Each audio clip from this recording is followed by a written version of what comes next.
Once you grow up, you start to think what future you're going to have. For me personally, I want to help people when they're feeling down. The one-on-one activity where someone's lying down on the couch. But the disadvantage of that career path is that usually only rich people can afford it. And that made me feel down and crushed my dreams on becoming a male prostitute.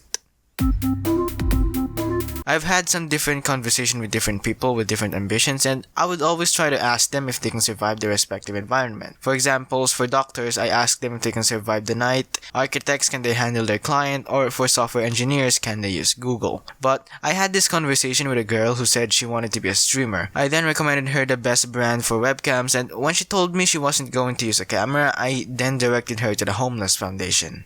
Money is usually the driving force when it comes on getting a job, and people pick their choice based on what passion they have. And when people say that their career will be very easy because they love what they're doing, I usually agree to them. If you like math and drawing, you can become an architect. If you like music and art, you can become a musician.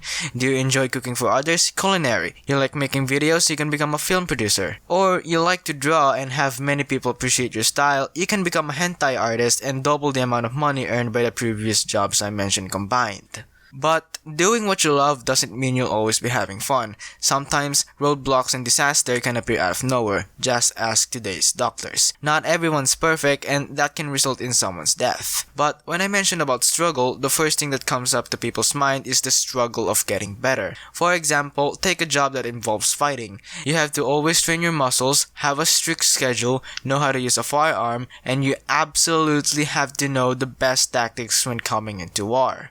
But that's just the average struggle of being a terrorist. After getting your degree in college, you're obligated to find a job. People say that this process is the hardest, and I can totally see it. College students aren't really what you call employable. But there are some people who are exempted to this difficulty. If you naturally have a good voice and acting skills, it wouldn't be that hard to find a job. And when it comes to interviewing the upcoming star, you really don't need to do all that much. You just need to show your decent acting, the range of your vocal cords, and your overall appearance. So, that's why there are so many people in the porn industry. I understand not a lot of people have natural beauty. Some people are just ugly, talking from experience. And they don't talk about this, but that can actually affect your employability. Which means even if you are a valedictorian of Harvard University, you are still in a competition with that one guy who has naturally straight blonde hair. Then how are you supposed to find a job?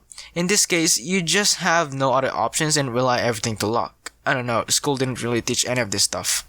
You do your job for maybe 4 years, and this is usually the time people quit their job. During your 60s or 70s, you start to enter your retirement period.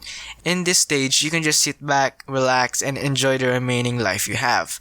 But you also start to develop health problems. Probably the most common is Alzheimer's. This disease basically makes old people forget about things in the past. With this information, you kind of start to wonder if the trip to school story is accurate.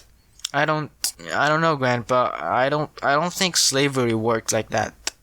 Then maybe years or so, you inevitably grow weaker and get more and more disabilities. This is completely normal as your body is preparing to die. Later at maybe age 90, you get rushed to the hospital and now you're in the process of dying. You close your eyes and before taking your last breath, you start to remember all the people who loved you. Like